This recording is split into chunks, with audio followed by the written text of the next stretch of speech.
gagawin lang po namin. Wala pa pong desisyon na magkaroon ng COVID-19 booster shots para sa mga healthcare workers. Meron lang pong rekomendasyon pa lang ang Vaccine Expert Panel or VEP, and this is still up for review. Ulitin ko po, nag-recommend lang po ang Vaccine Expert Panel na bigyan ng booster shots ang ating healthcare workers. Wala pa pong desisyon ang IATF.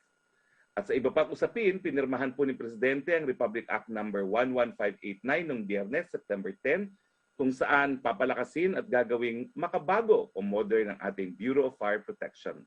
Kasama sa programang ito ang enhancement ng capability ng mga personnel ng BFP at pagkuha ng state-of-the-art fire prevention, fire suppression, fire investigation, and emergency medical and rescue services, facilities, and equipment.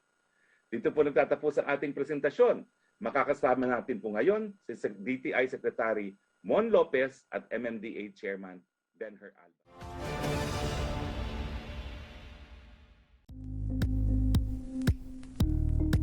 Thank you for watching Politico TV. Please like and subscribe to our channel for more videos.